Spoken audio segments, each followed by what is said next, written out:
Can I see the chat somewhere else? More. Nope.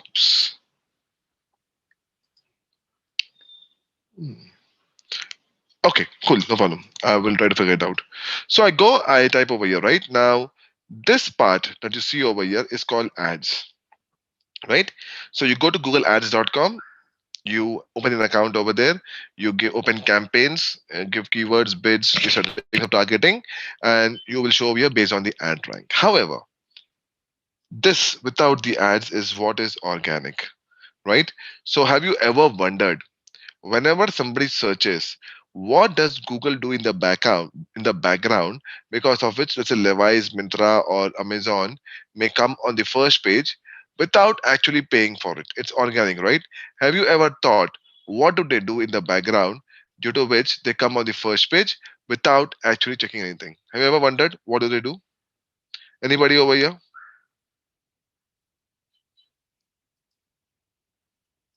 Nobody? So let me play a video for you to start with, and then we'll go with the logic. Okay? The video is right over here. Give me 1 minute. Uh, how search works uh, by Matt Kurtz.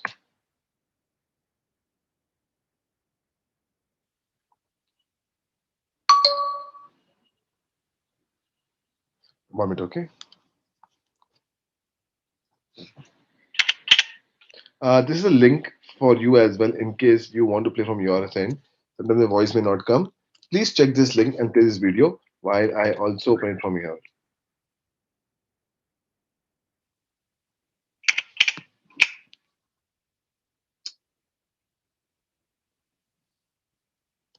Hi, my name is Matt Cutts. I'm an engineer in the quality group at Google, and I'd like to talk today about what happens when you do a web search.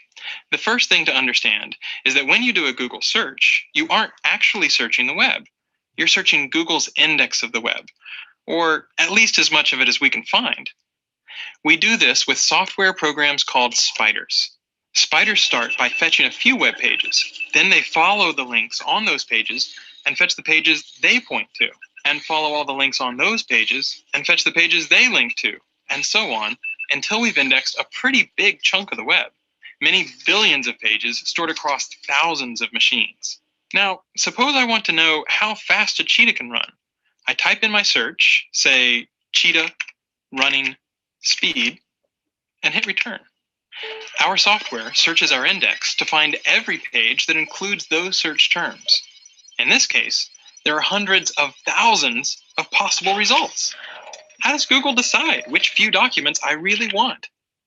By asking questions, more than 200 of them, like, how many times does this page contain your keywords? Do the words appear in the title, in the URL, directly adjacent? Does the page include synonyms for those words? Is this page from a quality website, or is it low quality, even spammy? What is this page's page rank? That's a formula invented by our founders, Larry Page and Sergey Brin, that rates a web page's importance by looking at how many outside links point to it and how important those links are. Finally, we combine all those factors together to produce each page's overall score and send you back your search results about half a second after you submit your search. At Google, we take our commitment to delivering useful and impartial search results very seriously. We don't ever accept payment to add a site to our index, update it more often, or improve its ranking. Let's take a look at my search results. Each entry includes a title, a URL, and a snippet of text to help me decide whether this page is what I'm looking for. I also see links to similar pages, Google's most recent stored version of that page, and related searches that I might want to try next. And sometimes, along the right and at the top, I'll see ads. We take our advertising business very seriously as well, both our commitment to deliver the best possible audience for advertisers and to strive to only show ads that you really want to see. We're very careful to distinguish your ads from regular search results. And we won't show you any ads at all if we can't find any that we think will help you find the information you're looking for, which in this case, the cheetah's top running speed is more than 60 miles an hour. Thanks for watching. I hope this made Google a little bit more understandable. Okay, let me put headphones back. So what happens is, let's first go back. The Is it been double time? Oh, I'm so sorry. Is it been double time? What, my voice or the video? Is my voice fine now? Everybody? Okay. So let us take an example. Okay, over here,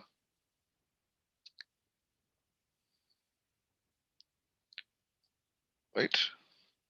So let's say, how does Google decide what to show when somebody searches? Okay, so there are three parties to it. So let's call or let's draw it over here. Okay, let me open a slideshow window. Okay, so first part is called the crawler. 1 minute. So this is the Google crawler. Okay, so what it does is it has, let's type C. It has index of websites 1, 2, 3, 4, 5, 6. Right? So this is your websites or website,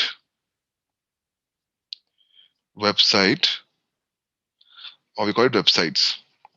Now, how do they come over here?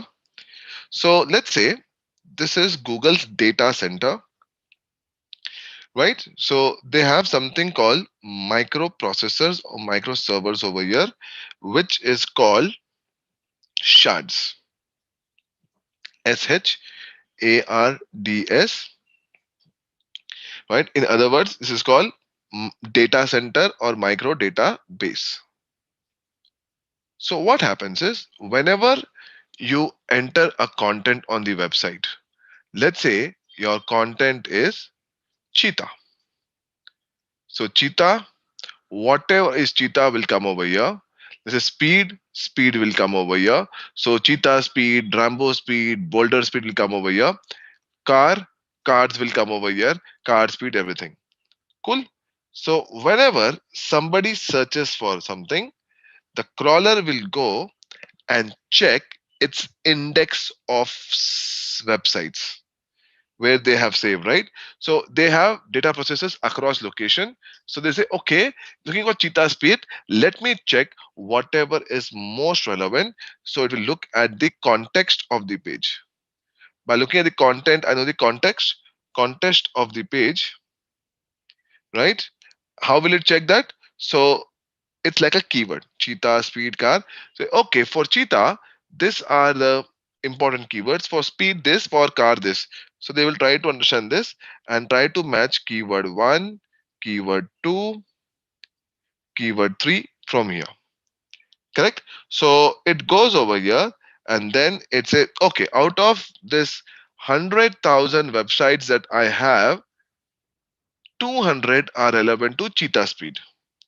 So it comes back over here, goes to Google search engine, and based on page rank, okay, based on page rank, the websites are served over here. Correct? So this is what it happens in the background. So moment somebody searches, it goes, it checks its own micro database servers where it says look for the most relevant website and gives over here. Right? So how does Google know that a new website has come? Let's say you open a new website. Okay, you open a new website. How will you inform Google? Hi, I have opened a new website. Please go ahead and show on your page. Have you thought about it? How does Google know that you have made a new website? There's some way, right? Some way for us to inform them. Because without the Google crawler crawling our website, so whenever a new website comes, the crawler crawls the website, and then based on its own content, it will go and save it over here in the shards. or micro database servers. So even before it gets saved in Google's own web servers or data servers, it should first crawl your website, right? For Google to crawl your website, how will you notify Google that yes, a new website has been born? Let's say, for example, in India, when a new kid is born, right? You go ahead and you enroll for Aadhaar card, whatever. That's how the government might know, okay, this is a new person who's born. How does Google know? Have you ever thought about that? There are tons of websites which get opened every minute, right? So how does Google know that yes, a new website has come? I have to go and crawl it, and then this should also get a page rank. Any thoughts, anybody? Nope. Okay. So what happens is, the moment there is a website which comes into picture, right? Again, let me open this diagram only. So what happens is, let's say you have opened a new website, correct? Three different ways for Google to check that. Option one is option one is when you open it through a hosting company. Let's say a hosting company is like any hosting company comes to your mind. Let's say I want to open a website, guys. I need some interaction. Let's say I want to open a website. I need to buy a domain name, right? And I need to buy a hosting facility. Any website that comes into your mind from where you can buy domain name, Hostinger, GoDaddy, perfect. So don't you think the moment I open a website on GoDaddy, right? GoDaddy should inform Google automatically. First thing. Secondly, what I can do is, let's say, example, there is a site called Quora. Do you think Google also calls Quora? You can, right? So in Quora, you see some answers are given, and then there's a website given. So Google crawls Quora one day and say, "Oh, there's a new website which is coming over here. I never saw this. Let me go and crawl." Now, of course, you should allow Google. So there are few codes which you can use not to allow crawler. If Google says no restrictions, it will go. Option three is you go ahead and open an account in Google Search Console and tell Google, you know what, I have a new account. Please go ahead and crawl it. Correct? But without crawling, your page will not come on the website. Make sense, everybody? Right? So that's why it gets important for you to, of course, your domain host provider like Hostinger, GoDaddy should inform Google. Otherwise, what you can do is, there are a lot of business listings like, let's say, justdial.com, Quora, or let's say your own Facebook page. Go ahead and try to put your website over there. Or third thing is, go to Google Search Console and inform that I have a new page. Please go ahead and crawl it.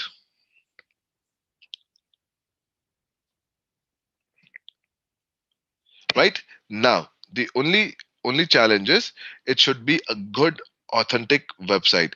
So what I would suggest is, always try to you know open it on social media like like Facebook, Pinterest, whatever, LinkedIn, because those are most authenticated website. So I would suggest, if you have a new website, try to post it on Facebook, or create your own Facebook community or group and over there give it, or Pinterest. That way you'll get a slightly higher page rank. Right, first thing. So now let's go ahead and check few things over here. History of thing. Right, so 1994 was a debut of search engine with yahoo.com. The first search engine was Yahoo. 1990, actually 8, if I'm not wrong, right? Google search engine was launched. Okay, started working on 1990, 1998 it was launched properly, right? So what happens, there's a crawler, their website, their shards, right? So Google checks indexes. So when there's a search query, it goes to data shards, looks for relevant pages, sorts and displays top page ranked pages for us. And there are more than 200 plus factors which determine this page rank. So as I said, the three parts of a search engine. There is a crawler, There is a indexing where Google saves all the information to index, and there is a query engine. What is SEO? Or if I do the full form, search. And why are we learning Google? Because more than 70% of search market is Google, right? Is trying to understand factors to get a higher page rank to serve on the first page whenever somebody searches, right? Apart from Google, what are different search engines? Can anybody tell me? Apart from Google, what are different search engines? Can I say MSN is a search engine? Bing, MSN or Bing? Yep. How about ask.com, right? AOL.com? These are all good. Now, any idea what is a search engine used in China? In China, Yahoo is there. Now, of course, Yahoo and Bing have merged, right? Apart from all this, so in China, they use Baidu. You guys know this? In Russia, they use Yandex,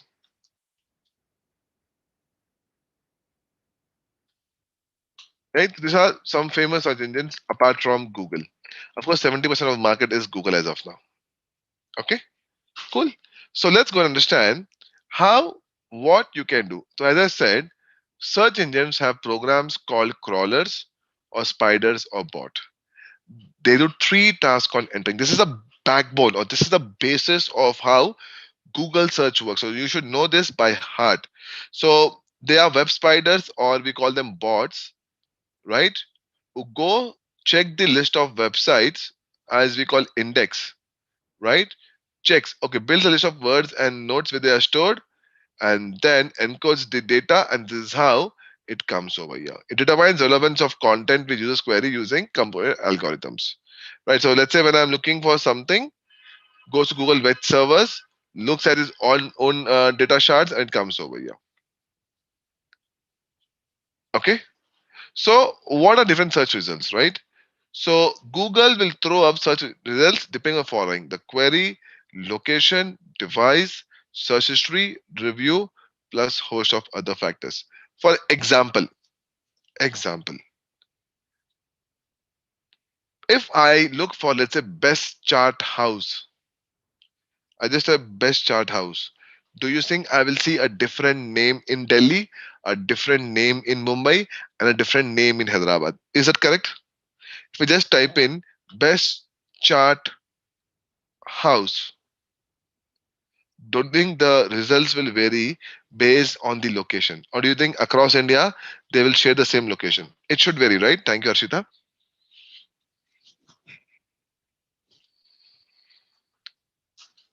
Yeah, so it varies based on the location and device. Sometimes certain type of queries are served more on desktop and serve more on laptop. Search history. Now, history says that whenever I see Amazon, I click on Amazon. Whenever, how can I, okay, let me come back on that, Manoj. Whenever there is a search from Harshita, she she always clicks on Flipkart. So for her, Flipkart is more relevant. For me, Amazon is more relevant. Reviews and other factors. The question from Manoj is how can I get exact index number by search for a particular website on Google? You cannot know that, Manoj.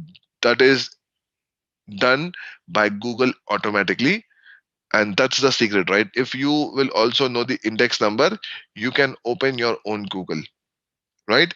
The entire magic is how this indexing happens, and then the relevant website is searched on the google.com page. So nobody knows what will be the index number, honestly. And it is dynamic, it will change every millisecond. Yeah, but that's just a assumption, Manoj, right? Even when you check for score of quality, right, it tells you your page rank and not index. So basically what it says over here, right? Let's say I search over here, right? 1 minute. I'll go back to my uh over here. Let's say buy Levi's jeans online India. It will just give me rank like 1, 2, 3, 4. This may keep changing. It is not constant. So you may get an average rank, but it's not accurate.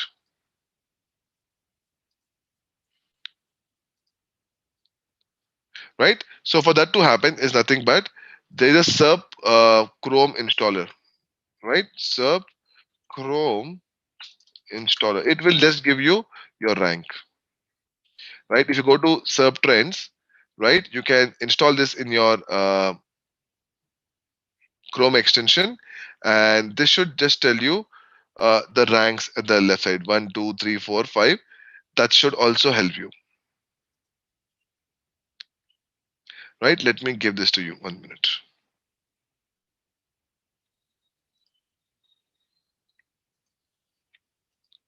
Yeah, it's right over here, right? Let me open in a normal Google page,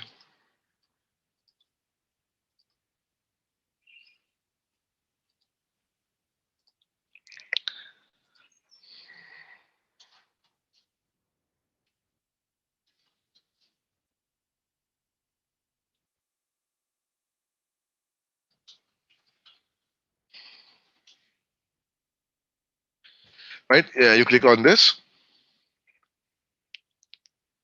Yeah,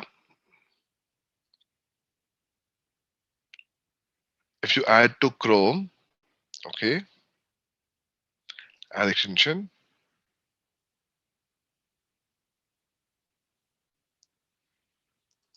right?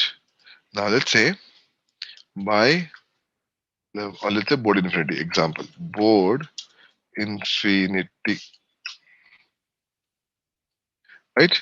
Now if I go over here, right, and I type sub extensions, right, and then I can turn it on. If I turn it on and run it, it should show the rank automatically, right? I'm not doing it right now just because it's of not much use, but I can just go ahead and type over here sub trends. This can read and say there are options, right? And I can say, okay, these are the something that will give me results. Make sense?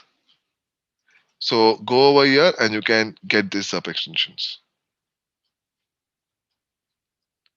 Remove from Chrome. I don't want to keep it because I just have too many extensions right now. Got the answer? Perfect, Manoj. Right? This will give you, but again, this is not accurate because it will vary from person to person, right? So this will give you an average figure, Manoj. Right? So it will depend on so many things, and that's why this figure is dynamic and will keep on changing. There are more than 200 factors on which it depends, right?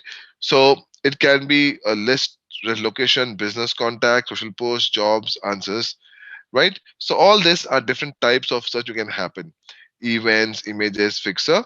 So there are two things, right? One is a paid search. These are displayed as ads in the result page, and then you have natural search. You see the bottom without the ad.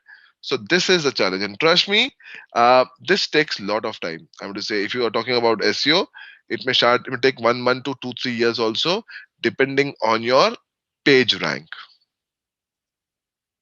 Right? Page rank is what you have to constantly work upon.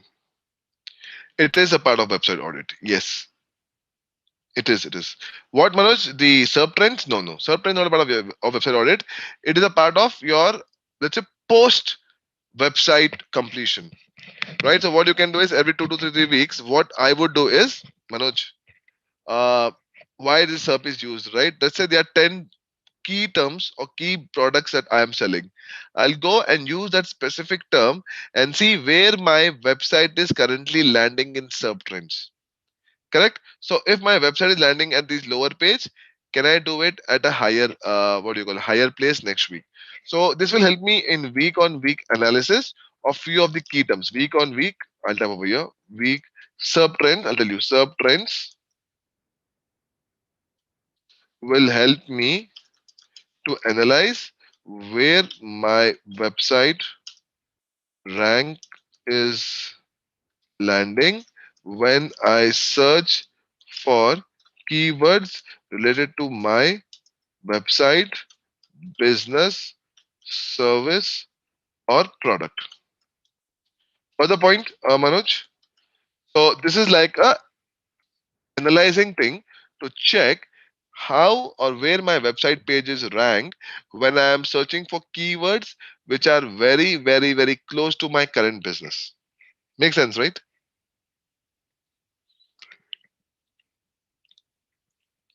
And this is how you should go and search. Okay. So it looks for factors like how is the search term. So what is search term?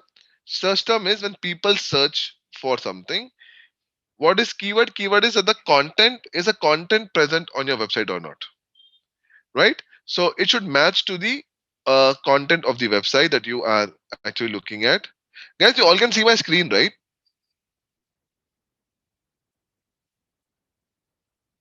We'll go on that. We'll go on that. Okay,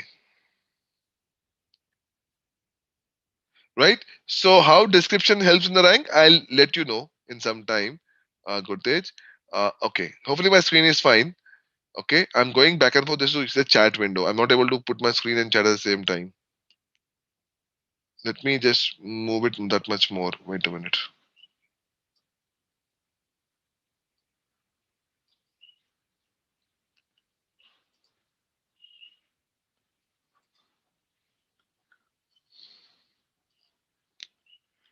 This should be fine. Let me move it that much more. 1 minute.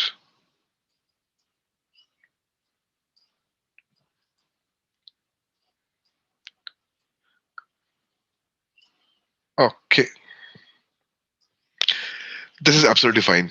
Correct? Right at the top, you see chat window, and this is where I can see this. Okay, so it's on this factor. So there's a question: how description can help me come on the page rank? So can you define more on description, Gurtej? When I say description, it's in your coding or it's in your website content or it's in your what do you call source code. What do you mean by description over here? So once you can define the description, I can pick up the question and answer that. Okay, website content plays a very, very big role in your page to be crawled, to be approved, and to come on the first page and on the top of the Google. This is the most important thing. Apart from off-page optimization, yes, your website content, because the reason being, let's say if your website, let's say you are a user and you are seeing my website. You come to Google, you come to a website. If my website content is not bad, right? It's useful to you. Let's say my website content is actually bad. Somehow I have fooled Google and I've come on the top page. Now, if my website content is bad, you face this experience 3-4 times. Will you come back to Google? If Google is giving you bad website content, will you come back to Google? Definitely not, right?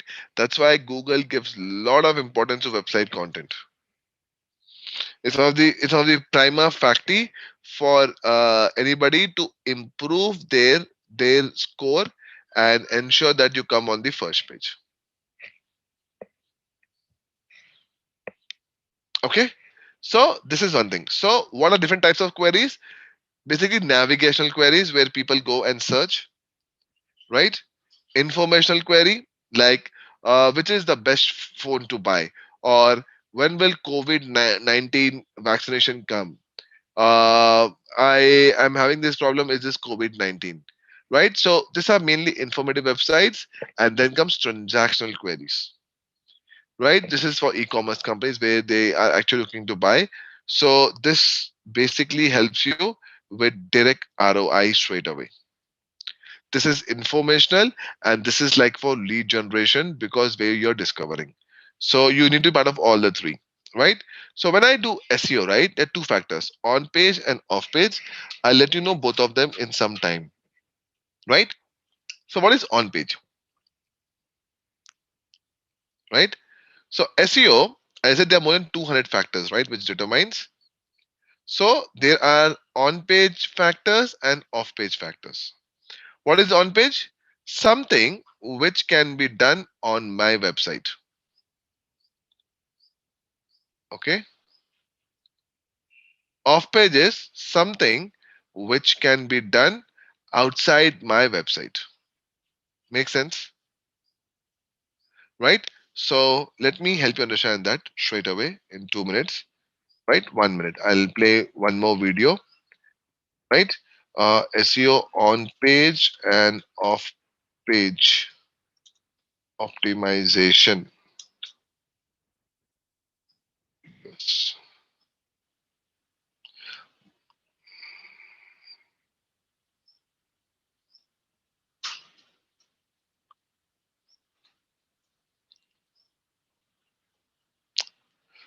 A lot of pages, but I don't want to take something which takes like one hour. Let's go and look on page SEO. Oh, there are a lot of things.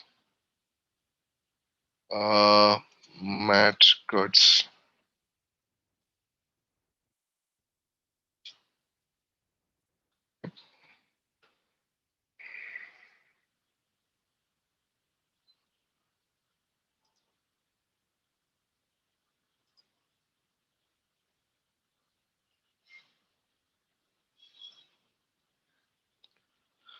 This is one. Right? I'll just ping this link to you as well.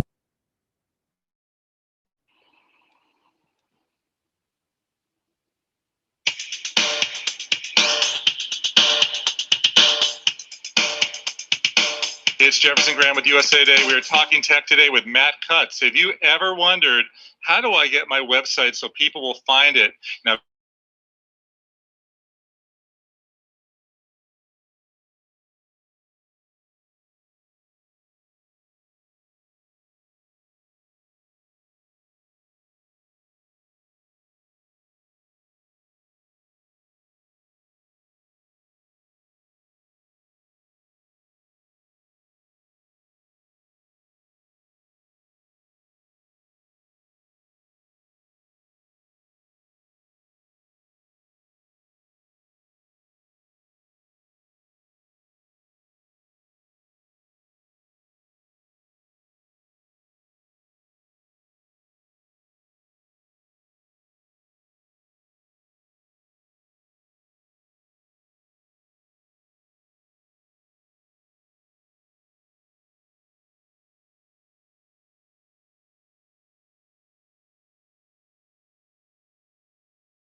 Dear participants, there is some connection issue from the coach side. Coach will be joining in 1 minute, so don't be panic. Just stay tuned, and coach will be joining soon. Just wait for 1 or 2 minutes.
Dear participant, there is some technical glitch.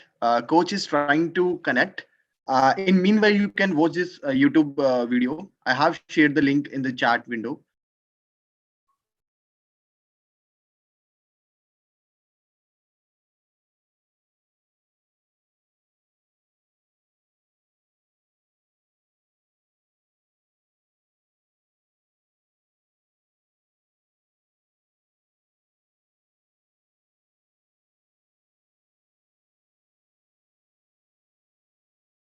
Sir,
Okay, sorry. I was taking a video.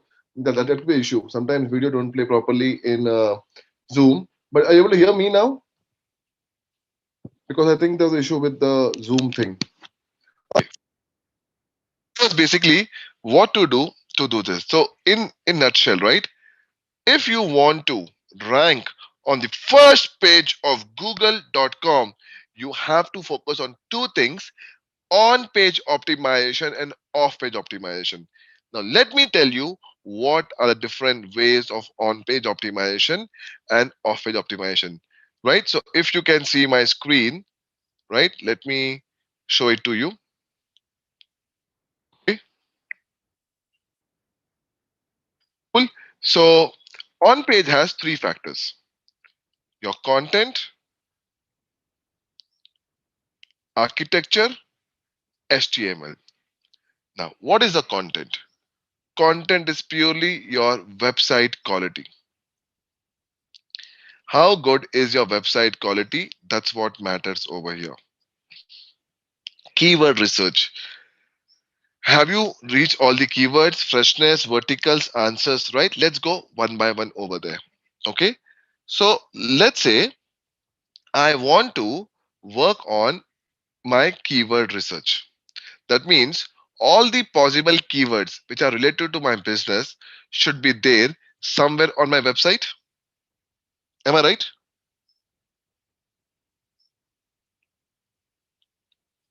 That's one thing. Apart from that, you should also have images and videos. But how do I do that? That's the first question, right? What you have to do is you have to use tools like Google Keyword Planner, right? So what I would do is let's assume, right? Let's assume my product is, let's say, decathlon. Let me open my PPT once again. Okay. See over here, let's assume my product is decathlon. So what do I do? If my product is decathlon, this is called hub and spoke model, people. D,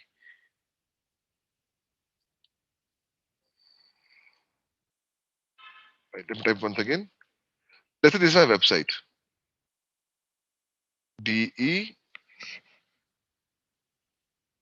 decathlon example, right? Now, what I would do is if I want to make a website, I have to first understand different products.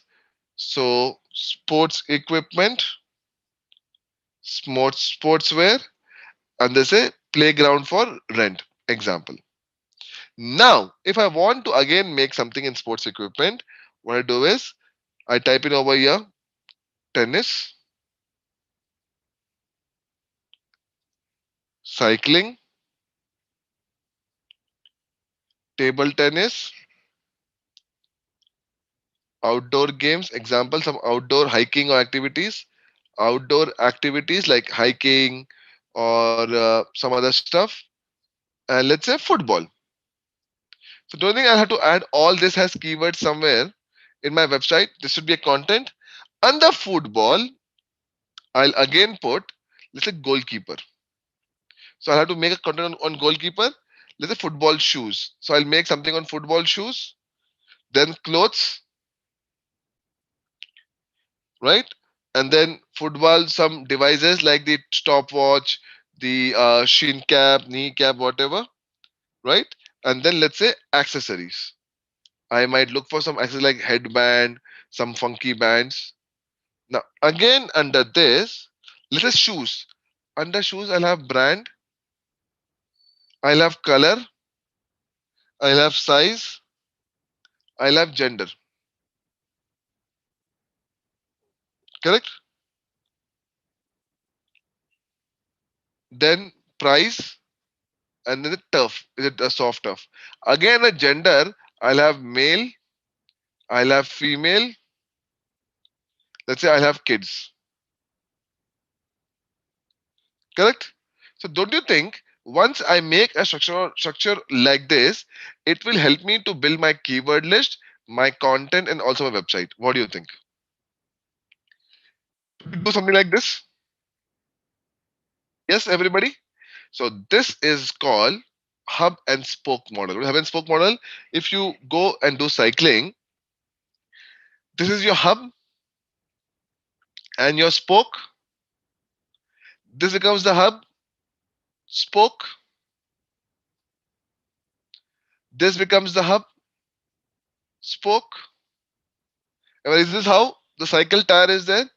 A similar concept happens on even on websites. So first you make a model on like this, and then you define, and that's how you will get. Okay, these are the important keywords. I have to make my content on these keywords. Till now, clear? Now, of course, not all the keywords will come over here, right? So you have to use some tools. Different tools that you can use to build your keyword list is, take note of this if you want to. Keyword planner. What is this? Is Google AdWords keyword planner, right? If you have done ever Google Ads, this is a part of Google Ads keyword planner. Very, very good tool. It also tells you last 12 months how many searches came on google.com, paid ads, everything.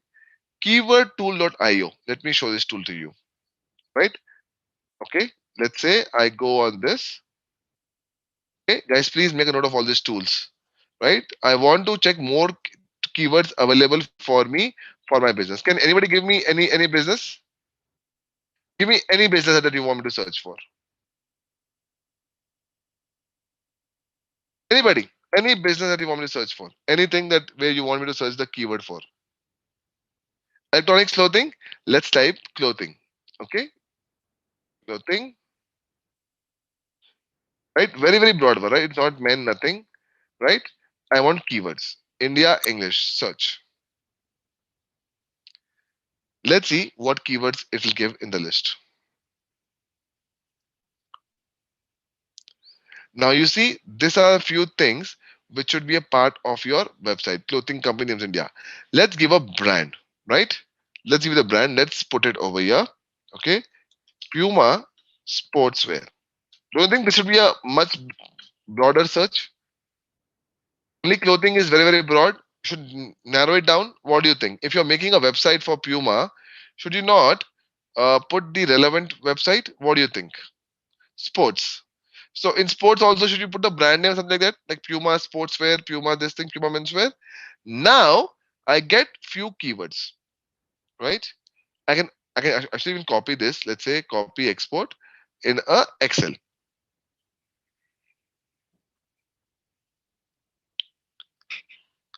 Now I've got this keywords. Puma sportswear for ladies. These are most often searched keywords in India. Almost 80 keywords. Now, don't you think I should also have this somewhere as a content in my website?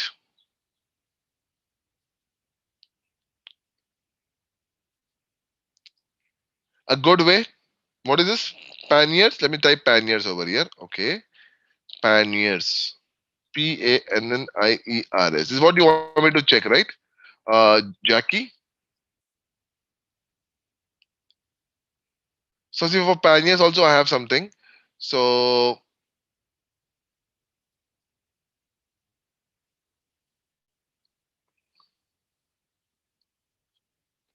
right, it's for Royal Field Adventure. So panniers is basically hiking activity, if I'm not wrong. Am I correct? A hiking tool. Perfect. So see, it should be there in all this. And how many words are there? A lot of keywords for pages. Now, of course, you should narrow it down much more because you are now giving. You'll get more specific with the brands.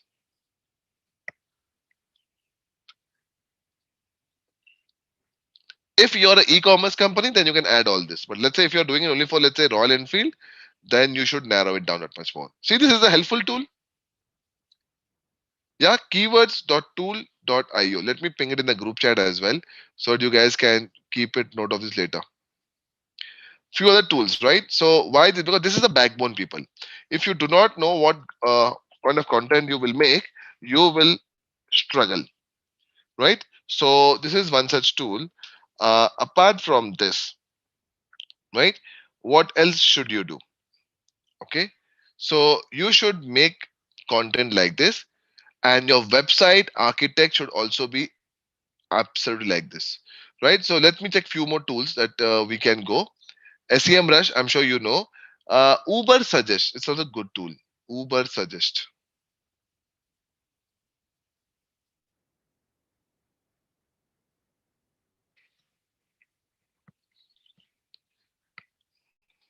There's the same keyword, right, which we're using. Pioneer,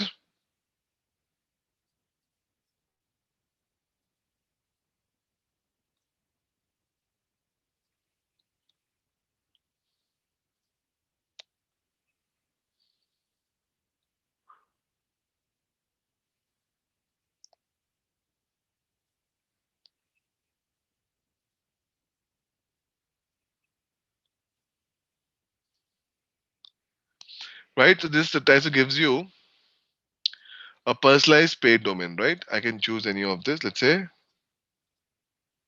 Okay. And then it will tell you, okay, what are the good keywords you can find over here, right? So this gives you a small data of what is SEO guide, keywords is part one. This is like a training material. It's giving you for SEO. And week two, what you should do. Week three, what you should do. Week four, right? This will help you to understand how to make a good, good SEO thing. So now, this is basically a paid website by Neil Patel. What you can do is don't take paid services. Look at what he's trying to do, right? Can you replicate something similar in your SEO program? That's what I usually plan to do. I try to look at what the paid websites are doing and can I replicate this something in my website also. Make sense? That's why I showed this tool, right? So let us go back to the PPT and look at few other on-page optimization, right? And why should you choose Google over and above? But is it clear what is Uber suggest? Uber suggest does like a SEO audit, which you should definitely do. So what you can do is you can do it on your own. There are few more blocks which you can register for, right? For on-page optimization. Let me open that Word document, right? Few blogs that you can actually register for. Let me zoom it a bit. So a few keyword tools like Moz keyword, Google search bar suggestions. Yeah, this one.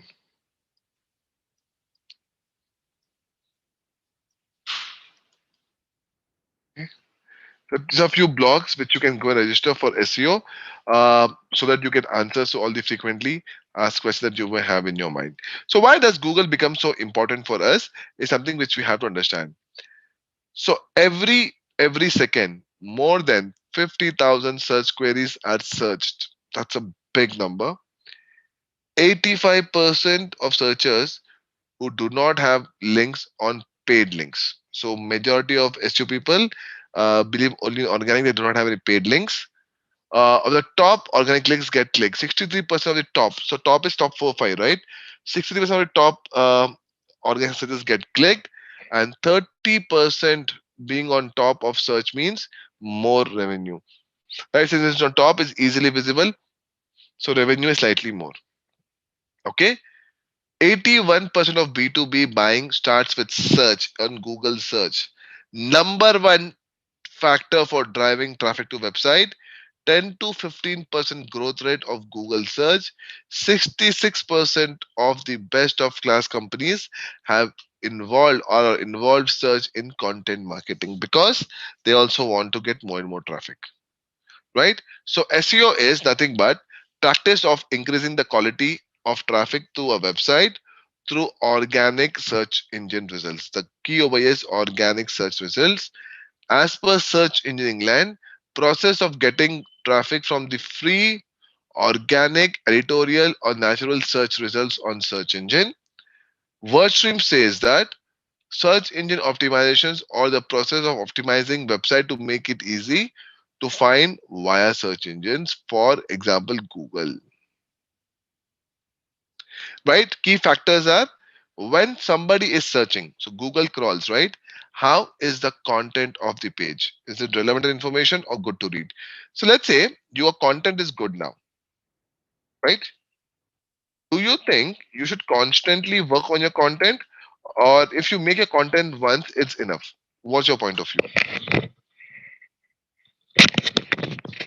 Will Google crawl your website only once, or it would be a continuous affair? But why will you always work on the content? Because Google has crawled once, right? So do you think it will keep coming and it is continuous? So yeah, there is a myth in which says that a lot of people assume that it's only done once. No, Google may keep coming every few days without informing you, and that's why if your content is updated, right? Trust me, it improves your page rank. If your content is not updated for a long time, Google may slightly, give ranks to people who are working on their website. Absolutely, because the content should keep changing as per the current market trends. Correct? So the content is very, very important. User experience, how the visitor likes to navigate in the web page. Website. So technically, is the website secured? Is it quick? Does it have both a desktop and a mobile website differently? Right? It should not have too many flash or images. It should be easy to load. Okay. And then comes your backlink, which is off page. What is off page? Where you are hyperlinking some anchor text on third party website and redirecting website traffic or from that website to your website. Am making sense? What is backlink? So backlink is, let's say Shubham has a very good website. Shubham has more than 10,000 followers. So what I do is I go ahead and give some answer on Shubham's website and slowly give my website over there. Correct? So that's called backlinking, in other words.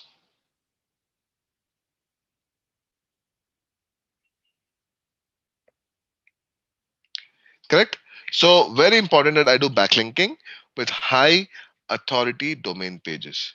So let's see on page and off page. So in on page, the most important thing is the content of the page. Second most is the architecture of the page, how your website is followed.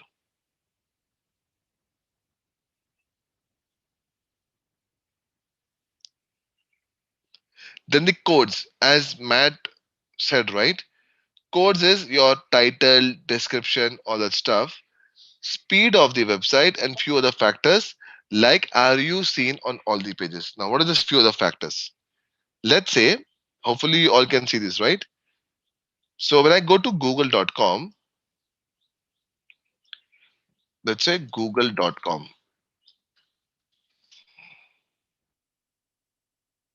I type over here board infinity.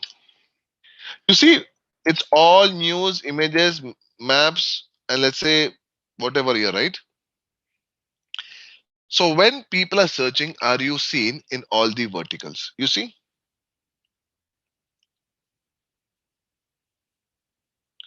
Startup, board and free, creating job, great talent.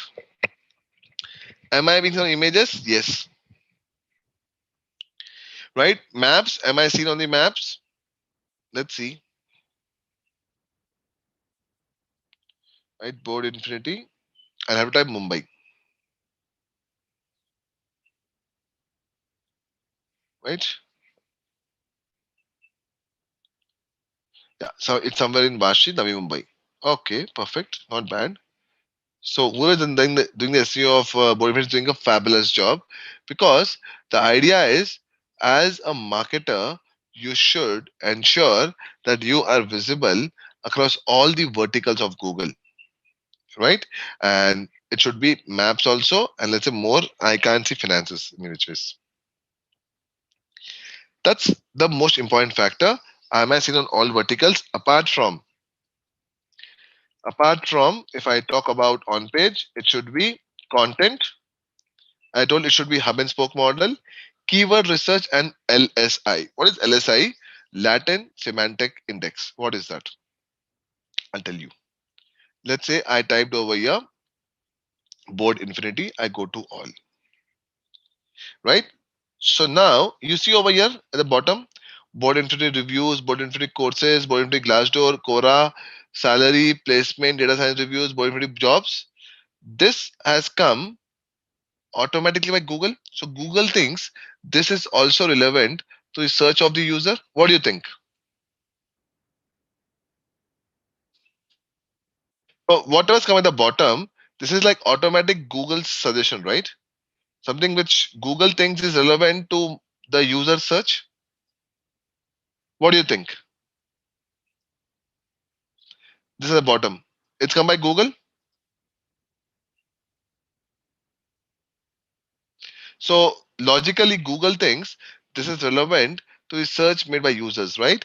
So this is called latent semantic index. So what you do is LSI, you see, okay, these are also relevant to my business as per Google. Can I go ahead and add this as a content in some part of my website? Correct? This will help me, right? This is your LSI. So very, very important that you do this for your on-page optimization. Okay. So this is what you do. And then your content should be fresh. Your website should be relevant, original, transparent, and navigable.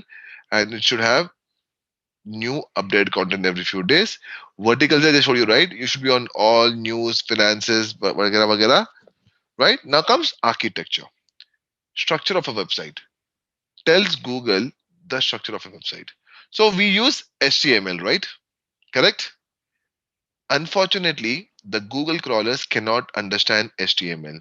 For them, you have to do a coding in something called extra markup language or XML,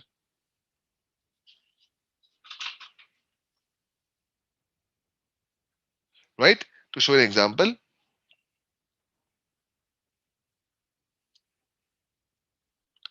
right? So let's say uh, every website should have a XML part towards it, right? Let us show over here.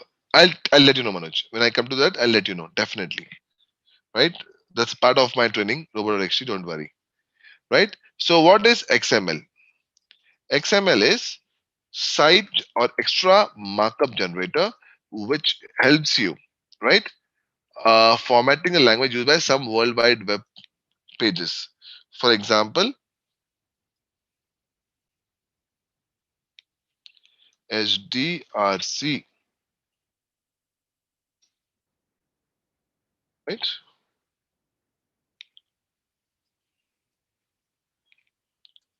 Slash sitemap.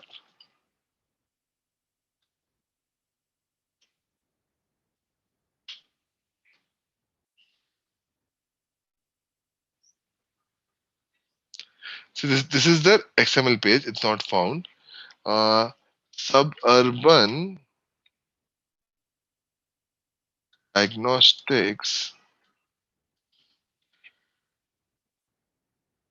sitemap dot XML.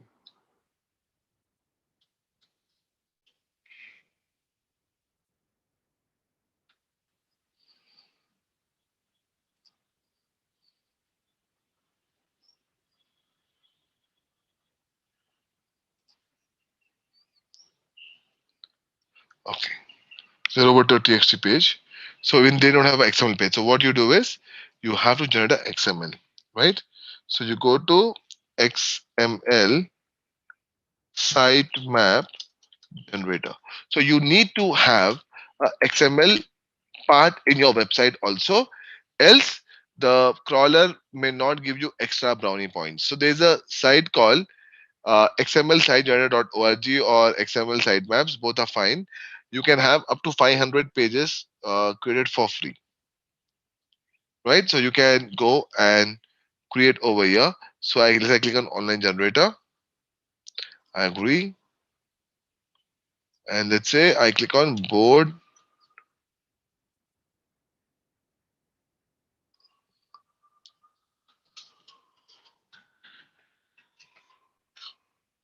boardinfo.com. I'll click on this, right? Just let me make a XML site. If it is more than 500 pages, it's not possible.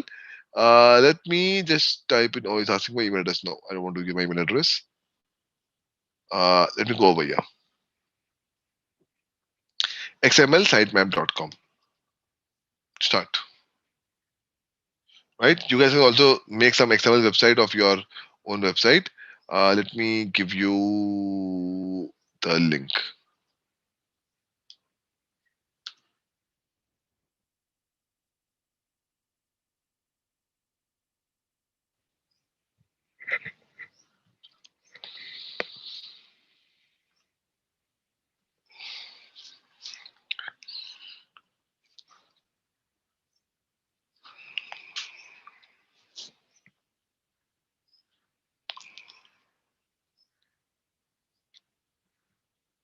It's trying to scan the entire website.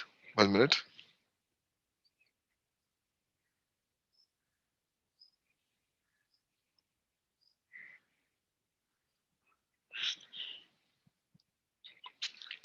See, up to 500 pages are free.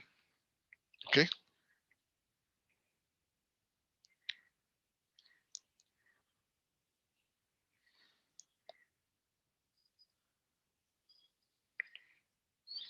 So what is XML? I told you, right? The Google crawler or bot, right? A bot, they cannot really read HTML, right? So if you have a XML, extra markup, right, language or extra markup language, it will help you to increase your page rank because the crawler can then understand the language very well. It should be like a mirror structure of your website, my dear friends. Whatever is in your website, it should be like a mirror image of that website. So it's trying to scan cell now. Right, 50 is added, 60 added. Right, you see 16 queued, 15 queued. So there are more 13 pages left. Let me finish this. 11, 10, 9, 8, 7, 6, 5, 4, 3, 2, 1. Game over.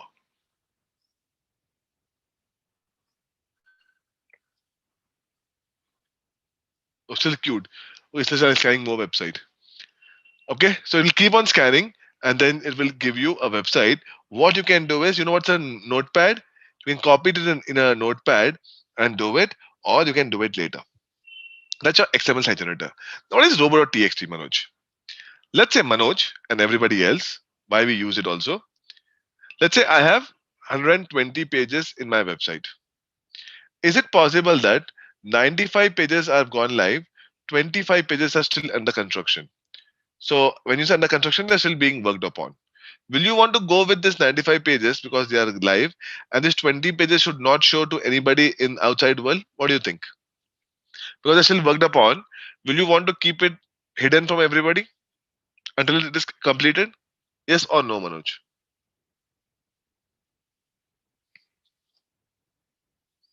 Oh, excuse me. Yeah. So Manoj, how will you keep it? So what you will do is, on those pages, you will keep you will keep a code called disallow Google. So those 20-25 pages, since the crawler cannot crawl, it will also not be shown to the end user. So robo.txt is a code used to avoid showing my entire website to the entire world. Let's say thank you for order number. Why would you want to know that? Right? That's also not shown.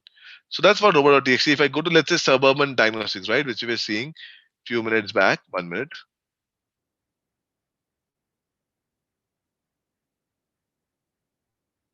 See, it's saying over here, disallow WP admin, disallow format, allow admin Ajax, and this is the sitemap,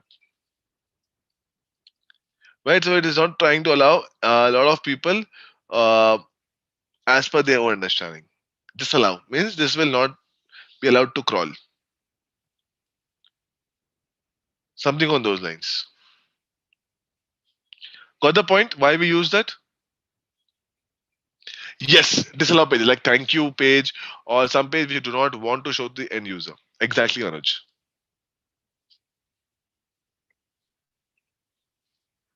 Yeah, cool.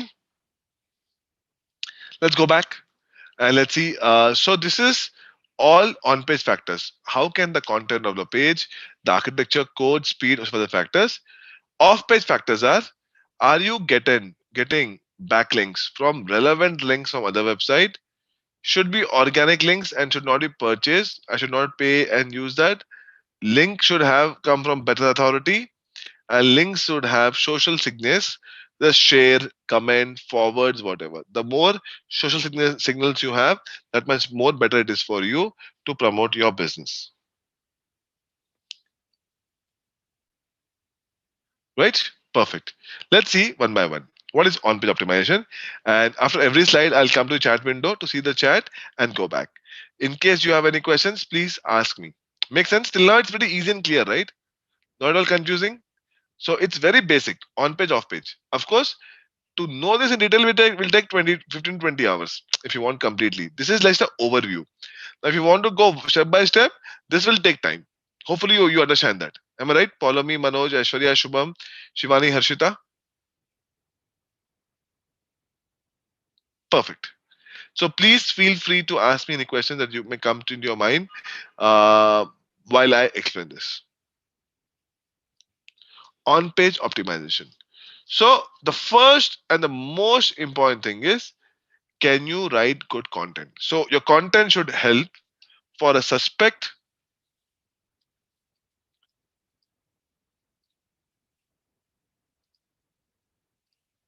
to become a prospect, prospect to lead, lead to customer, paid customer, repeat customer, loyal customer, advocate. Advocate is somebody who will get more customers also. If the customer drops out anywhere, can you retarget and get the customer back? Right? So this is how your content should be. So your content should be very, very simple and easily connected. It should not be like some encyclopedia quiz. It should be very, very simple to understand, and you should be able to connect the dots. Should include elements of credibility. Now, what is that? Let me go to our website of Board Infinity.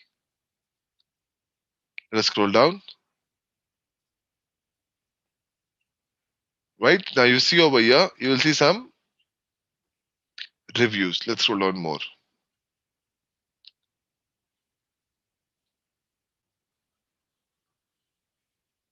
Right? Is this the reviews? Just finished my all-time favorite digital marketing course, Board Infinity. It was a wonderful experience. Thank you, Board Infinity.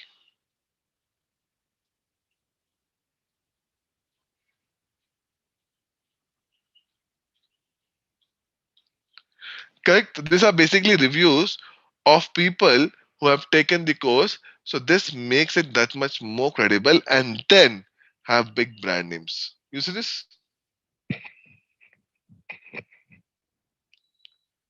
So this will highlight things. Oh, they already have tie-up and this is big customers. Let me do business with them. So you should add something which adds lot of value of being credible, right? Connects to the emotions or pain points of target audience. When see now nobody will talk about going for party, enjoying ambience fun. All the hotels will talk about we have what do you call social distancing, we have mass culture, right? So that people who are scared may also come out.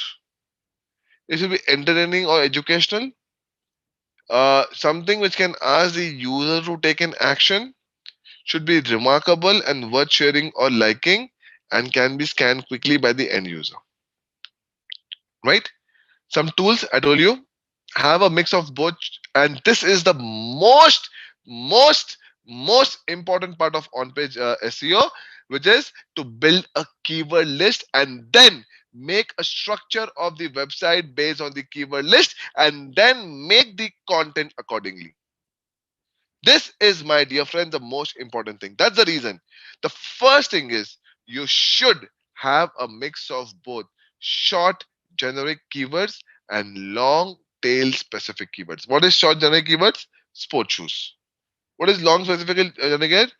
Puma red men sports shoes.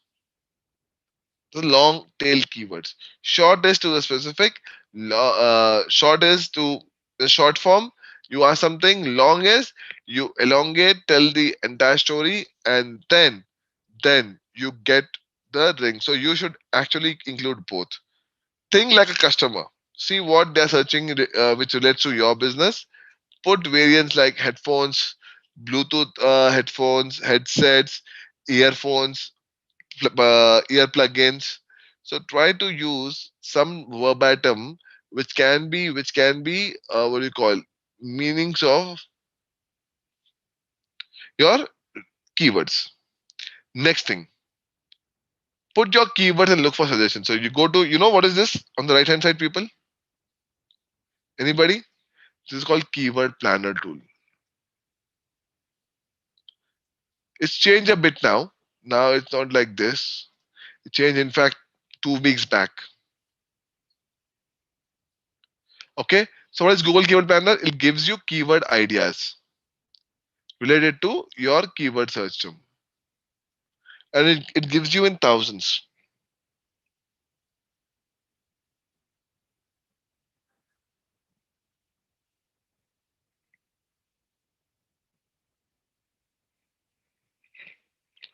Right? Now you should definitely have good volume search keywords. Let's say my brand term is Praful. I'm entering Praful there, Praful this, Praful. Let's say Praful's overall search volume in last 1 year is 7. Is Praful a good content to have on website? What do you think? I'm stuffing my website with Praful. Praful has only 7 search, or 7 times Praful was searched in the last 1 year. Do you think Praful will give me good traffic? What do you think? You see the search term over here. It tells Praful last 1 year 7 times searched. Don't you think I should not be too dependent on Praful and add keywords which can actually give me better traffic? Yes, everybody. So this will tell you your search term, right? And then you should ensure that the keywords which are getting good search should be added in your website content. Okay. Next thing is long tail keywords. What is long tail keywords? They are very unique to your business, right? They may have low search volume, but whenever they are searched, they have high conversion. Because if somebody is looking for specific, that means they are looking for the specific product you are going to offer. Low competition, high conversion. Use tools such as Keyword Planner. Uber says to get long tail keywords,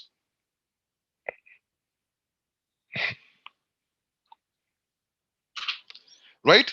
And so keyword tools that you can check. Moz keyword, I already gave it to you, right? So what you do, you get a estimate like this and see, okay, this is a part of my keyword, yes or no.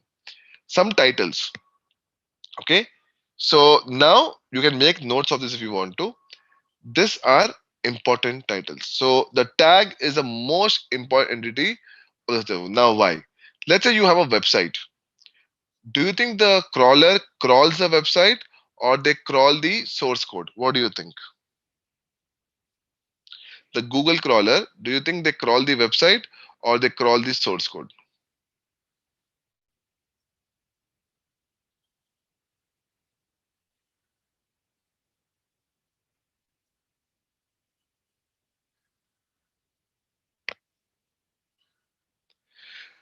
Source code. Right, Shubham? So Jackie and Harshita, unfortunately, they cannot read the website. They read the source code. That's the reason the source code becomes very important. Got the point? That's why you use all those tags for the crawler to understand. They cannot read the website. Make sense? That's the reason you should use all these codes. Now, what is title? So when I go and searched over here, right? Let's say sitemap details. See,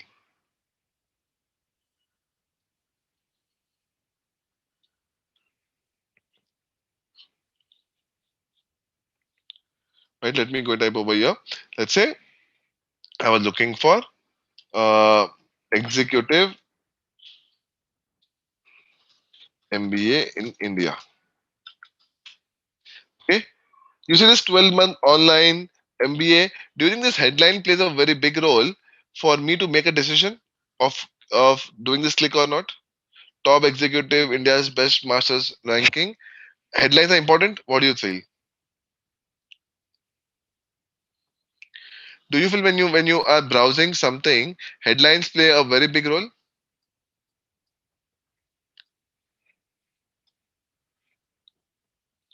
Yes.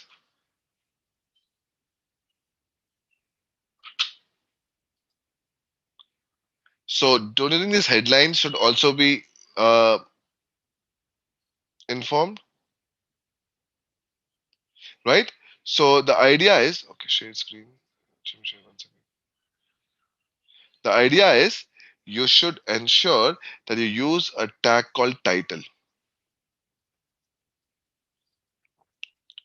Title is for these headlines. Keep it within 65 characters. You may use multiple headlines, so make each tag unique.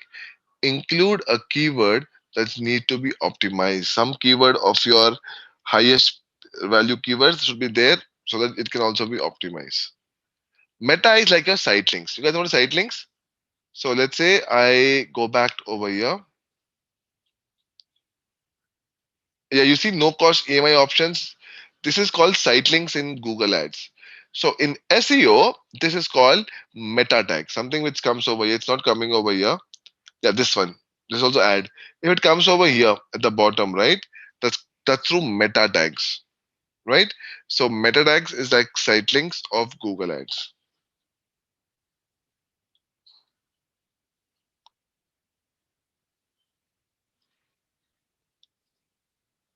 Okay.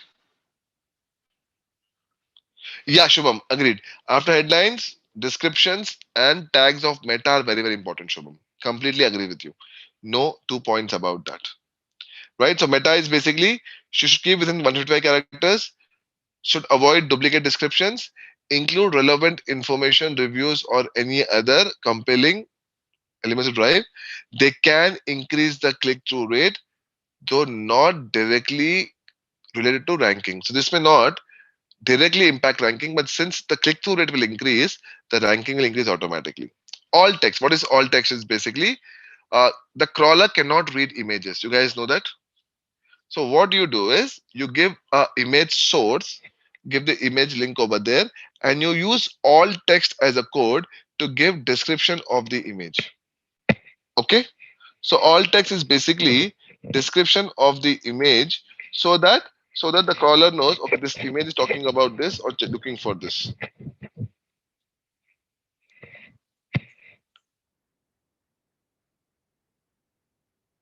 Okay, that's your alt source. Alt text is a word inserted in the HTML document that describes an image. Says image cannot read images, right? For example, if I go over here, let's say to the site of Board Infinity,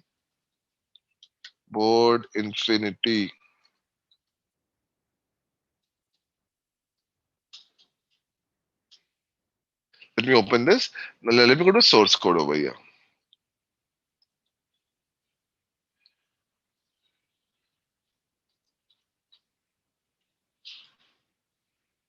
View page source. Okay, I type Control F Alt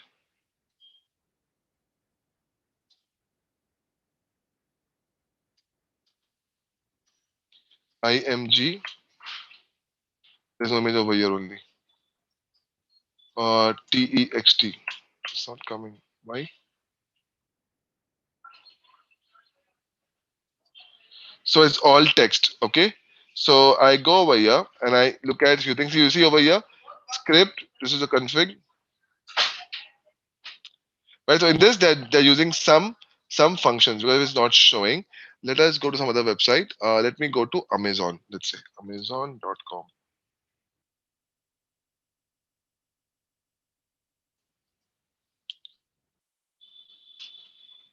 So I go to Amazon.com. Okay. Let me type over here. Did it open? 1 minute. And let's see over here.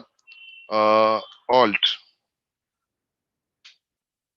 You see over here, Alt, onload window. So it's telling that this source or this image is all about a window,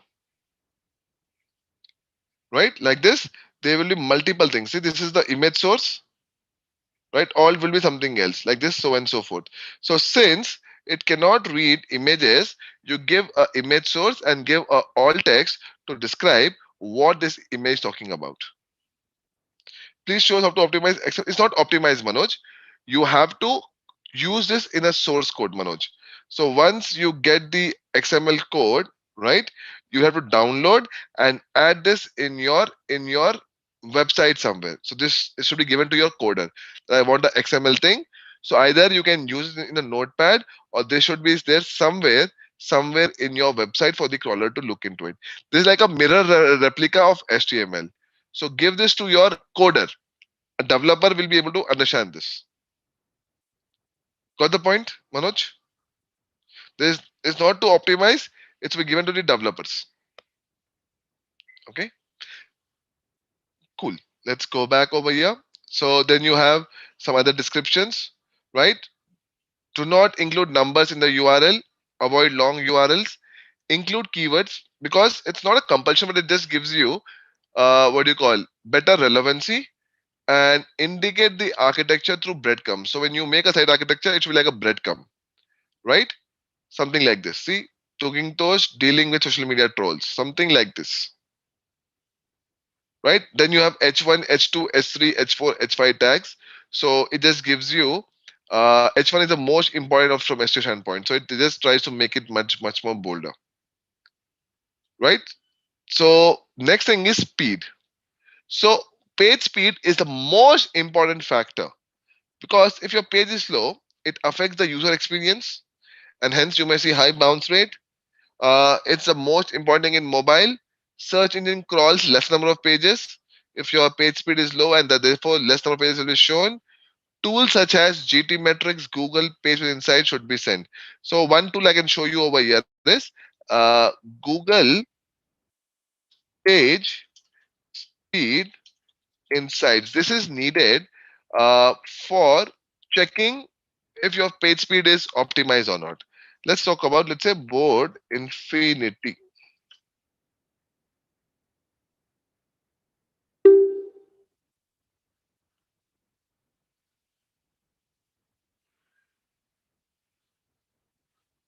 Okay.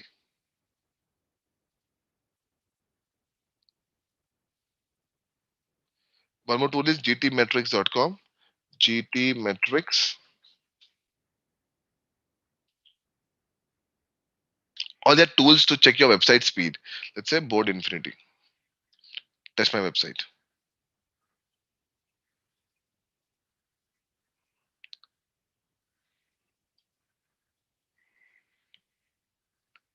Okay. Analyzing. Analyzing. So this tells me what is my current website optimization and does it need more optimization to be done? Yes or no?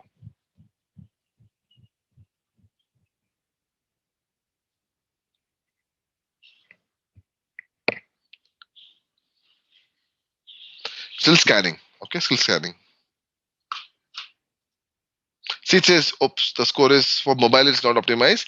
The desktop is decent, and Board Infinity will have to do all these things. As per Google PageSpeed Insights, it needs to be done.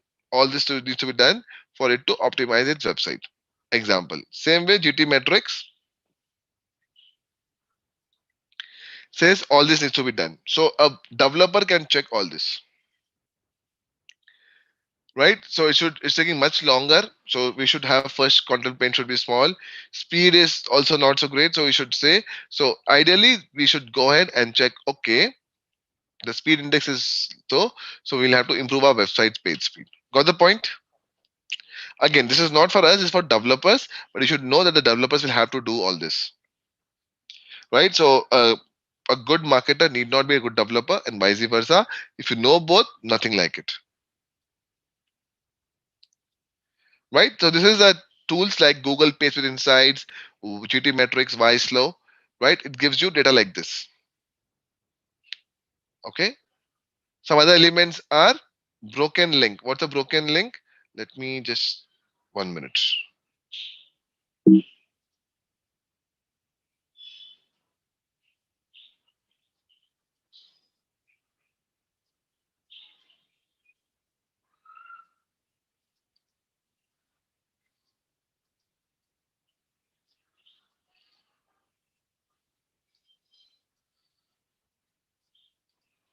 Okay.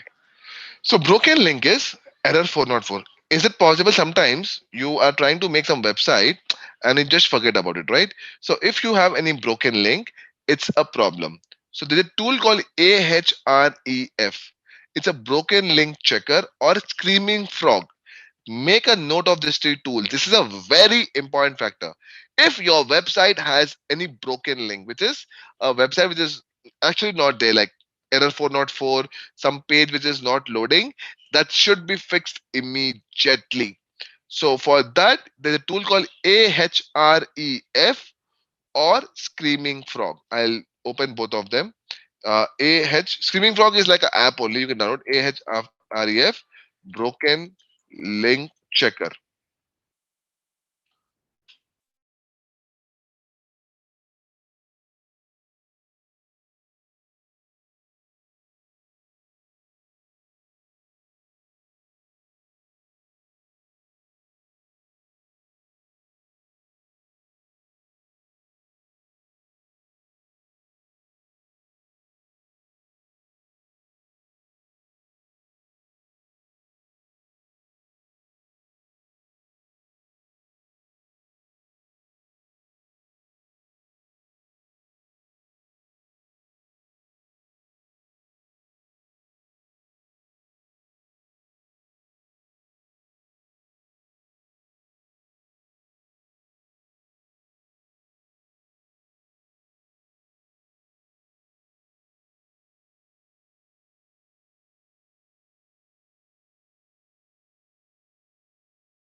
So, guys, if you are liking the workshop so far, please do hit the like button and subscribe to the Board Infinity channel. And apart from this, every Sunday we organize a free workshop for you all. Do share with your friend, colleagues, and the connection. Just log into www.boardinfinity.com and click on the Knowledge Center tab, and then click on the webinar, and you get all the content for free. And once the workshop is completed within the 7 days, you'll be getting a certificate of it. So that's a plus point. Yes, coach will be joining in 2 minutes. There is some network issue, so don't worry for that. Stay tuned. Like coach will be joining in 2 to 3 minutes.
Dear participants, don't worry. The coach will be connected in 2 minutes.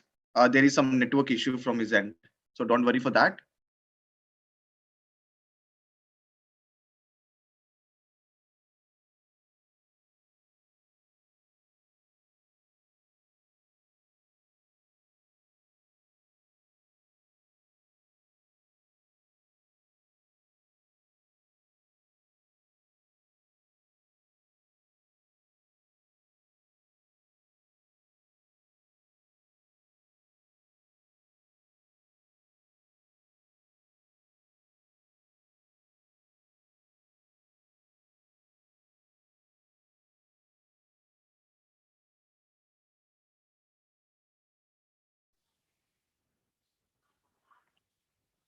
Check, guys. Sorry, can you hear me? Sorry, there was some issue with the Zoom thing. It just threw me out. So can you hear me, people? Sorry for this. Okay, guys, you might just extend my 10 minutes because of Zoom issues. 10 minutes more, 5 10, 15 is what we will go through. The idea is to learn and not to rush through, right? But till now, you're able to follow, right? Let us wait for a few more minutes before others can join in. We have 10 people. Okay, so almost everybody has joined in. I'm so sorry, it just threw me out. Yeah, so we are talking about what do you call duplicate content, right? Let me give an example. Let's say REL canonical.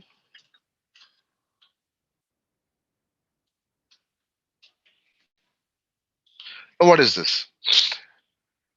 Let's say, for example, Board Infinity, right?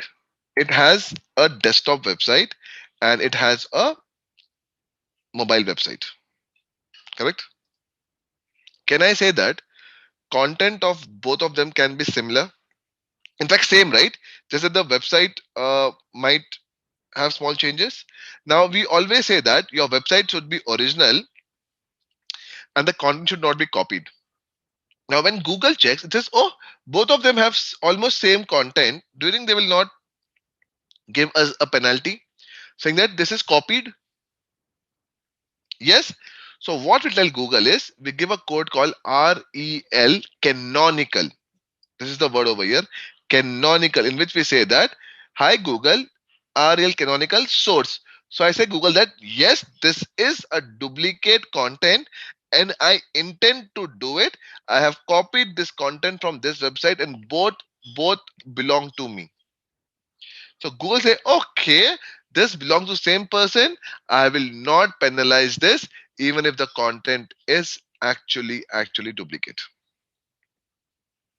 So it says a canonical URL is a URL of the group page that Google thinks is most revenue from a set of duplicate pages on your website. So you should be able to use this because sometimes the same content may have to come on two different websites. So what can you do? So in that case, no other option, but you may have to use that, my dear friends. what can you do? Am I right? Right? For example, right? I'll show you one website, right? Wedding dot in slash Mumbai. Okay, source code. Okay, now m dot weddings dot in slash Mumbai. Okay,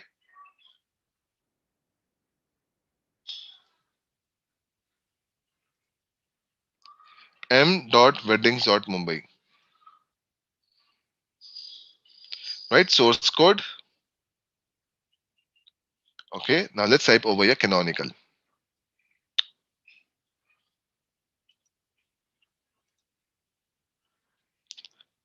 CAN. You see over here? Link REL canonical weddings or in Mumbai. If I click on this is basically the original website. So I'm saying this mobile website is actually using lot of things from this website. So this is what I intend to do. Makes sense? Why we use this thing called REL canonical? Just to show Google that yes, we are using duplicate content as because the both websites are almost similar. Makes sense? REL canonical. I'll type over here. REL canonical. Very important code to be used, right? When you do coding. Okay, perfect. So it just tells, right? Is similar to 3.1, but I don't have it bucked by staff as much. So it's just that a duplicate URL is there. Now essentially robot.txt is added at the end of the URL and specifies that search engine on what to crawl and what not to. So why do you use this? To block duplicates, actions like thank you page, whatever not needed, private pages of your own, employees community group should not be overused, because if you overuse that, then nothing will be crawled. I suggest it should be validated by using Google's tester, right? This, if you type over disallow admin CGI bin whatever using Google bot, this will say do not allow Google bot to do all this, right? Then comes the sitemap, right? This is your on-page optimization, people. So your on-page optimization basically has three factors. As I told you, it is the content, the structure, and the HTML code. Content is your website content. Architecture is your mobile speed, URLs should not have duplication. HTML is your entire headers, title, whatever. Correct? Now let's go to off-page optimization. Right? What is off-page optimization is what we are going to see now. So the idea is the art and science of optimizing your website externally so it ranks higher in the rank. What is external? Let's say, let's say Harshita has a fabulous website. Now, if Harshita's website has some link to my website, do you think I will also get a slightly more higher page rank because of that? What is SS validation? You should ask a coder, honestly. So, Manoj, are you also trying to do a coding for your website? Just want to understand that. Then I can help you understand that.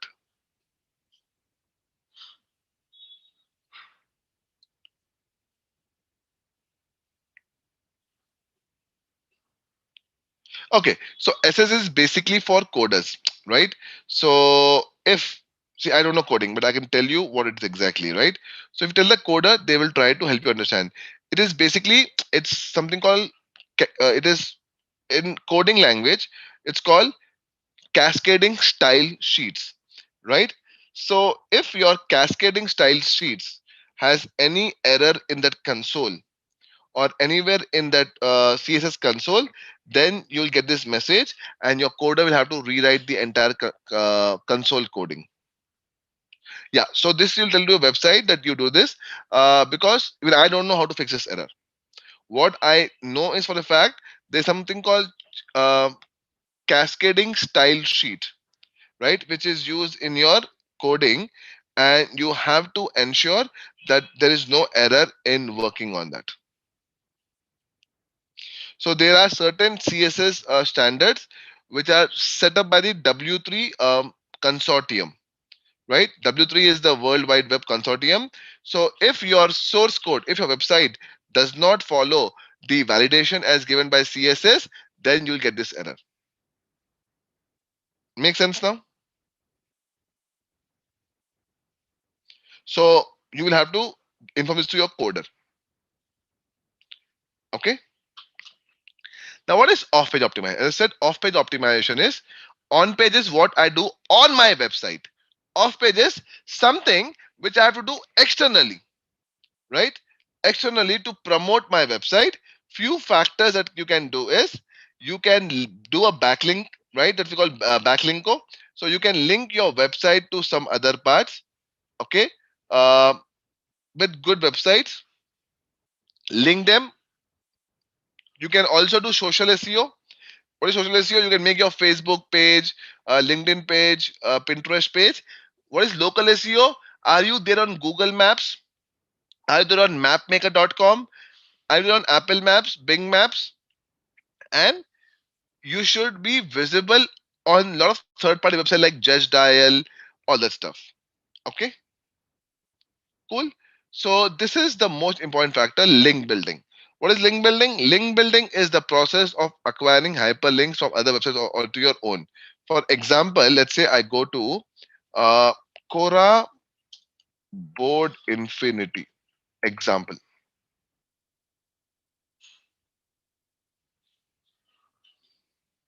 right? Or let me type just type Cora, uh, say COVID, right? I click on this. You will see some people, right, writing a lot of things, and then at the bottom of there, they actually give their website. Let me type over here, income tax returns.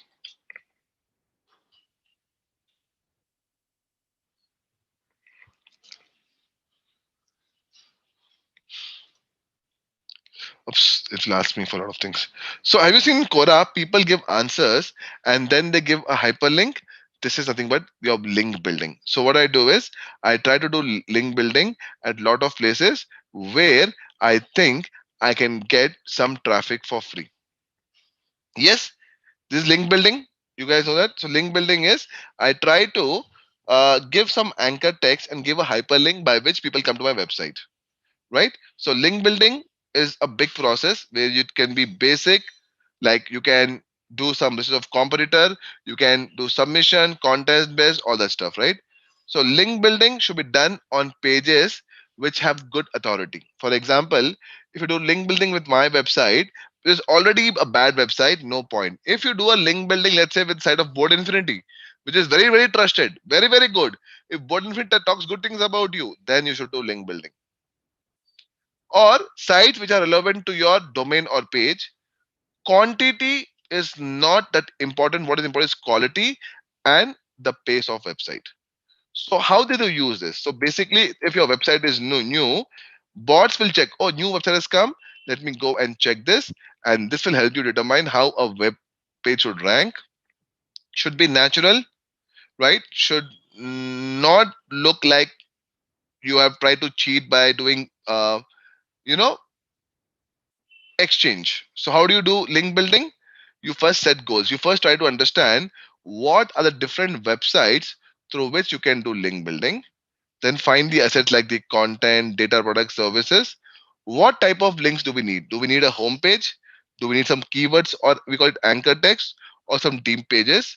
What is the content that I can give to hook them and make them come back to my website? Find link targets. Find the websites which are good, their email address, whatever. Find contact details on website. Then prioritize outreach and follow up. Something that you will do. See, if you're not sure, go and do a Google research on top influencers of your industry. See, like this, finance bloggers, food bloggers, do some research, and then once you find them, why should they do about you? Tell them that you should, why they should care about you, because you are in a similar business. It makes sense if they can do backlinking. Tell them what action you would like to do them to take. Do you want them to share content on social media? some guest post. Show that you are genuine website user and not a spammer. Use their name properly. Give proper subject line about your business and what you're expecting from them. Mention something about their work that you know what. So what you I'll do is I'll say, Harshita, you know what? Last time you did this work on wireframing tools, you did a marvelous job. You did a mind-blowing, fabulous job. The moment I start praising somebody, do you think they will respond back to me in a slightly better way? So use the name personally and try to praise some work which they did. So now they know this person is genuine and not a spammer because they have followed you. And then give information about your website and use genuine email address only. This is how you will make a proper plan. URLs, what is the domain? This will get from Alexa or any page like similarweb.com. What is the contact email name? Did you contact them? Did they replied? Linking. And then you said, okay, this is what I want to do. Please let me know if you're okay to do a backlinking with me. Some good tactics are create good content, find the angle, common angle between you and them, outreach and follow up. Something like infographic. Or how to do this, how to do that. Video, image gallery. All these are good points. Okay. Guest blogging, ego bait, right? Ego bait is good thing. Broken link building, right? Some metrics you can check is you need to check the domain authority and definitely the page rank of homepage. Let's say, Harshita, you want to do backlink with me. My page rank is very, very bad. Does it make sense to do backlinking with me? Shubham, Aishwarya, Manoj, follow me. It will not add any value. So what you should do is go and check the domain authority. How? Let's go over here. Check uh, domain authority of Geeky Reviewer. Some website I'm giving.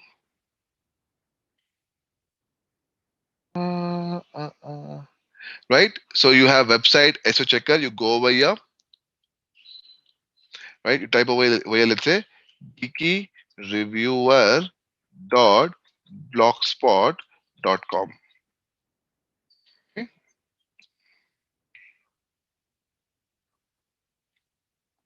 See, zero, page value zero, very bad website. Dragonblogger.com.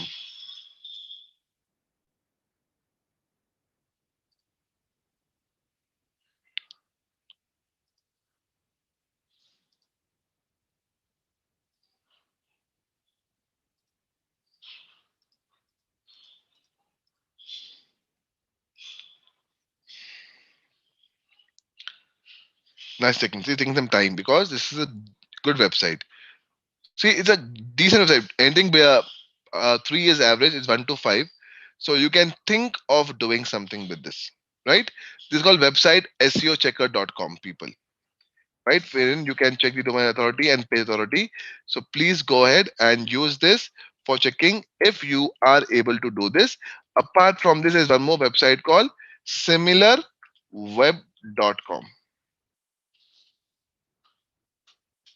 right? So definitely needed for domain authority, page strength, right? Anchor text. What is anchor text? You give a text, you hyperlink it to come at your own website.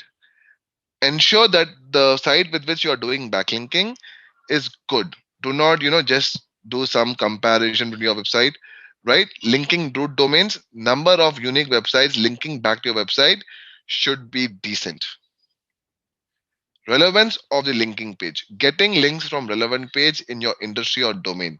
You are selling, let's say, cricket bat, cricket ball, and you're doing backlinking from Doraemon. Does not work. You should do backlinking from sports related websites. You are, let's say, selling brokerage to people. You are a financial planning company. You should get backlinking from CNBC TV 18, Money Control, all these websites. Position of the links on the page. Google is able to work out the position of a link on the page. So let's say if your backlinking is usually at the bottom of the third party website, does not make sense. Your backlinking should be on the top part of the website. What is backlinking? Let's say Harshita has a website. If Harshita is allowing me to do a hyperlink of my website on her website, let's try to do it in the first half because bottom half will not add much value, right? So this is majorly the offline part that we were talking about. So offline is majorly three segments, right? You should do a link building, which acts as a vote, considered as an important factor for search engine while ranking, helps you rank better with better votes or link quality, drive visitors from traffic. Best way is to get from third party websites, local SEO, social SEO, mobile SEO. What is social? YouTube, Quora, Pinterest, SlideShare, Facebook, LinkedIn, Twitter. So basically, you should be there on all this page. For example, if I go over here, Board Infinity, Slide Share. See, we are there in almost everything. Board Infinity, LinkedIn. Yeah. Board Infinity, Twitter. So you see, we are there in almost every platform that you can think about. That's the need of the hour. Right? Apart from that, are you there on Google My Business or Google Maps, Bing Places, Apple Maps, MapMiner.com? Very important when you change places, right? You might forget to change it over there. So your NAP consistency, your name, address, and place should be consistent across all these directions. Should there on local directories also and local reviews also. Some websites you can use for link building strategies is, which I made a note for you people so that you can check whenever you get time, point blank SEO.com and search engine journal.com category hyphen link building. Some good websites for doing link building. So for you to make a note of this after this session, right? So you should do link building with some authoritative website like gov.edu, sites which are relevant to your domain or page, quantity of traffic with good quality content. The website with which you're doing backlinking should be quick and should be speed, right? What you should not do: avoid irrelevant links. Do not just hyperlink because you have to do it. No link farms. Link farms is a crime basically in on online marketing. What is link farm? You're going to some website which are just doing link building. So you're doing link farming and free for all sites. Avoid using paid links because they may not sustainable in the long run. Stop using bad links. Let's say you are a good website.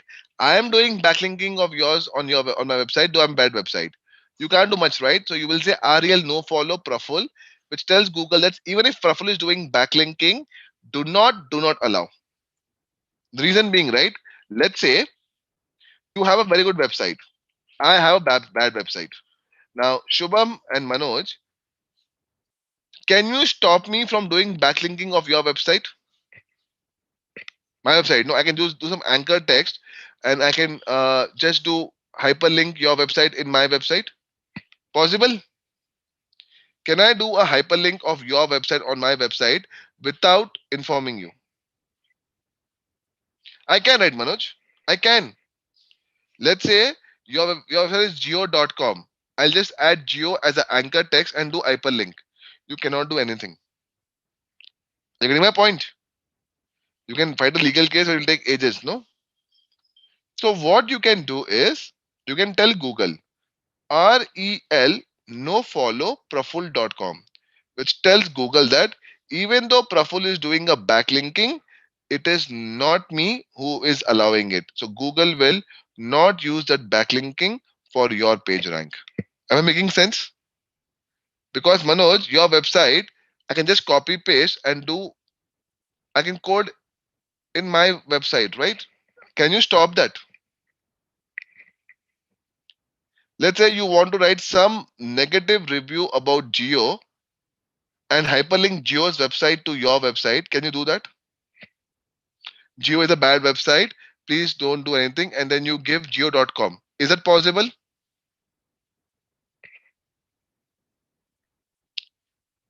No follow backlinks. Absolutely yes, Manoj.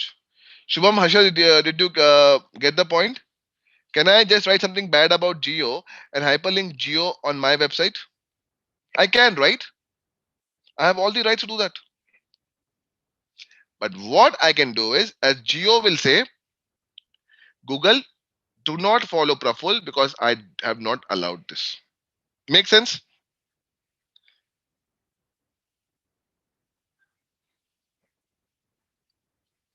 Right? So this is something which you have to understand. So how to decide which links to add a backlink? All the local directories, look at page authority, domain authority, check the number and nature of outgoing links. If that website has lot of outgoing links, it's a spammy link, avoid that. Check the diversity of backlinks. It should be more diverse. Check the relevancy of the website. It should be relevant to your business. If the domain is older, better. Check for higher domains like .edu, .gov. Right? This is in nutshell your on-page and off-page optimization, my dear friends. So this is one diagram which you can say, see, on pages content, architecture, HTML, off pages, trust, links, your own personal website and social website. So this is what is SEO. Of course, this needs lot of time and patience for you to build in the long run. Let me stop over here and pause over here. Shubha, how will we know that a person has backlink with us without a permission? So when you go to SEO console, right? So you can actually check what are different links in which your website is hyperlinked. SEO console. So you have to do an audit every few days for you to check that,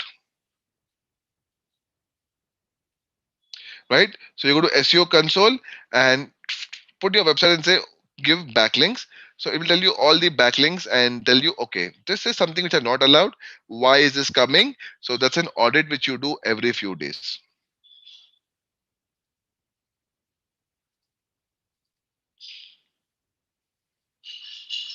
How will you promote a website?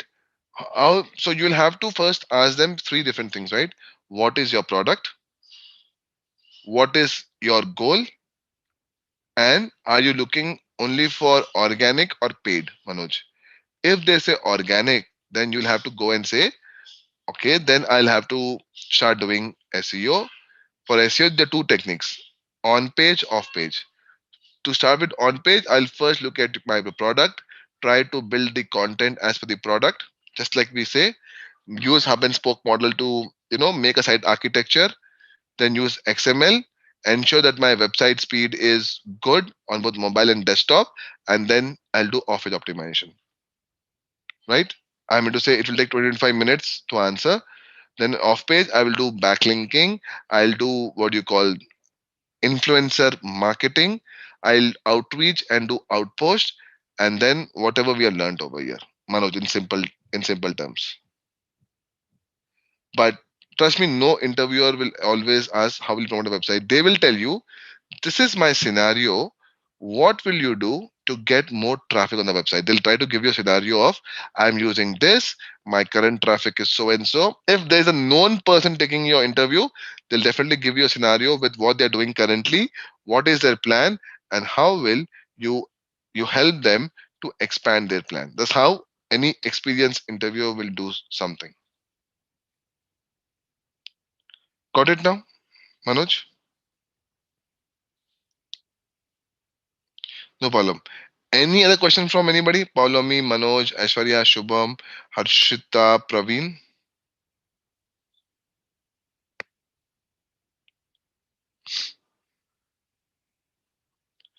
Nope. Cool then. Hopefully this was useful, people. Definitely this is just the tip on the iceberg, right? In detail, it needs a lot of things. I'm going to say each and every topic in itself needs 1 hour, right?